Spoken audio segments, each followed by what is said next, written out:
వేడి వేడి అన్నంలో అలా నెయ్యి వేసుకొని ఈ కారపొడి వేసుకొని తింటూ ఉంటే ఇంకా తినాలనిపిస్తుంది. దోశకు మీద వేసుకొని తింటే ఇంకా చాలా బాగుంటుంది. ఈ పండు మిరప్పొడి కారం ఎలా తయారు చేయాలో చూద్దాం. ముందుగా ఇలా ఎర్రటి పండు మిరపకాయలు తీసుకోవాలి. చూడండి, మామూలు మిరపకాయలు కాదు, పండు మిరపకాయలు. నేను కేజీ తీసుకున్నాను. ఎండు కొబ్బరి, జీలకర్ర, ఎల్లుల్లిపాయలు, అల్లం కొద్దిగా ఉన్న చాలు. పచ్చి కొబ్బరి అయినా వేసుకోవచ్చు, ఎండు కొబ్బరి అయినా వేసుకోవచ్చు. నేనైతే ఎండు కొబ్బరి తీసుకున్నాను. ఈ కారపొడిలోకి ఎండు కొబ్బరి ఎంత తీసుకుంటే అంత మంచిది, అంత టేస్టీగా ఉంటుంది. ఇలా కొబ్బరి మొత్తాన్ని కట్ చేసుకొని మిక్సీ జార్లో వేసి ఇలా మెత్తగా గ్రైండ్ చేసుకోవాలి. మరి మెత్తగా అవసరం లేదు, కొద్దిగా పలుకులు ఉన్నా చాలు. ఇలా మెత్తగా గ్రైండ్ చేసుకొని ఒక బౌల్లో యాడ్ చేస్తున్నాను. ఈ కొబ్బరి పొడి మొత్తాన్ని ఇలా గ్రైండ్ చేసుకున్నా చాలు. తర్వాత పండు మిరపకాయలని ఇలా చిన్న పీసెస్గా కట్ చేసుకున్నాను. మిక్సీలో వేస్తే తొందరగా గ్రైండ్ అవుతాయని ఇలా కట్ చేసిన మిరపకాయలన్నిటిని ఇందులో వేసి ఇలా పేస్ట్ చేసుకోవాలి. మరి మెత్తగా కాదు, ఇలా నేను వీడియోలో చూపించిన విధంగా ఇలా కచ్చాపచ్చాగా గ్రైండ్ చేసుకోవచ్చు. ఇలా గ్రైండ్ చేసిన దాన్ని కొబ్బరి పొడిలో యాడ్ చేస్తున్నాను. ఇందులోనే ఎల్లుల్లిపాయలు కూడా యాడ్ చేస్తున్నాను. జీలకర్ర, ఇందులో కల్లులు ఉప్పు అయినా యాడ్ చేసుకోవచ్చు, మామూలు ఉప్పు అయినా యాడ్ చేసుకోవచ్చు. కేజీ మిరపకాయలకు 100 గ్రాముల ఉప్పు యాడ్ చేస్తున్నాను. ఒకవేళ మిరపకాయ కారం ఉంటే కొద్దిగా ఉప్పు ఎక్కువ యాడ్ చేసుకోండి. అల్లం మొత్తాన్ని వేసి ఇలా మెత్తగా గ్రైండ్ చేసుకోవాలి. ఇలా గ్రైండ్ చేసిన మొత్తాన్ని ఇలా కారపొడిలో యాడ్ చేస్తున్నాను. చూడండి, మొత్తాన్ని ఇలా యాడ్ చేసి ఇలా మిక్స్ చేసుకోవాలి. మొత్తాన్ని ఇలా కలుపుకోవాలి. ఈ కారపొడి మొత్తాన్ని ఇలా కలిపి పక్కన పెట్టుకోవాలి. ఒక ప్యాన్ తీసుకొని ఇందులో కొద్దిగా ఆయిల్ ఎక్కువనే పడుతుంది. ఆయిల్ యాడ్ చేస్తున్నాను.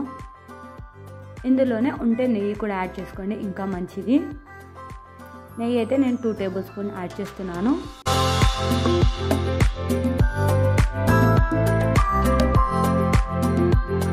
ఈ ఆయిల్ కొద్దిగా హీట్ అవ్వాలి.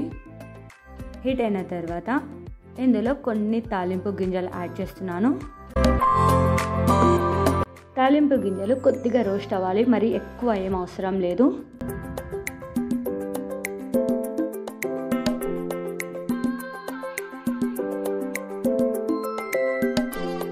తర్వాత ఇందులో శనగబాళ్ళు, జీలకర్ర యాడ్ చేస్తున్నాను. కొన్ని శనగబాళ్ళు ఎక్కువనే యాడ్ చేసుకొని శనగబాళ్ళు కొద్దిగా కలర్ వచ్చే వరకు వాటిని ఇలా రోస్ట్ చేసుకోవాలి.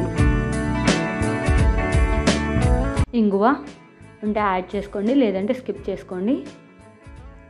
1 స్పూన్ పసుపు, ఎక్కువ కావాలంటే యాడ్ చేసుకోవచ్చు పసుపు. శనగబాళ్ళు కొద్దిగా కలర్ చేంజ్ అవ్వాలి, కొద్దిగా ఎర్రగా వస్తే చాలు. శనగబాళ్ళు కొద్దిగా కలర్ వచ్చిన తర్వాత ముందుగా కలిపి పెట్టుకున్న ఈ పండుగారం పొడి మొత్తాన్ని నూనెలో యాడ్ చేసుకోవాలి. యాడ్ చేసి మొత్తాన్ని ఇలా కలుపుకోవాలి ఆయిల్లో. ఈ కారపొడి తయారయ్యే వరకు లో ఫ్లేమ్లోనే చేసుకోవాలి, హై ఫ్లేమ్లో అస్సలు చేయకూడదు. ఇలా 5 మినిట్స్ తర్వాత మొత్తాన్ని ఇలా కలుపుకోవాలి, కింద అడుగంటకుండా.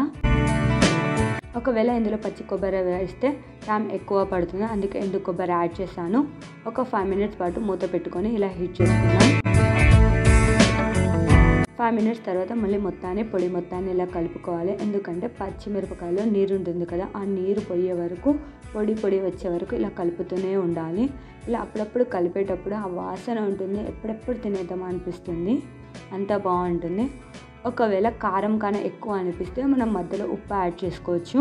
ఈ పండు మిరపకాయ పొడి తయారవడానికి కొద్దిగా టైం ఎక్కువ పడుతుంది, 1 అవర్ పడుతుంది.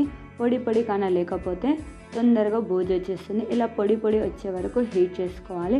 ఇది దోశలోకి కూడా చాలా బాగుంటుంది. ఈ పొడి మనకు 6 నెలలు, సంవత్సరం పాటు ఉంటుంది. వేడి అన్నంలో నెయ్యి వేసుకొని ఈ పొడి తింటూ ఉంటే ఇంకా తినాలనిపిస్తుంది, అంత రుచిగా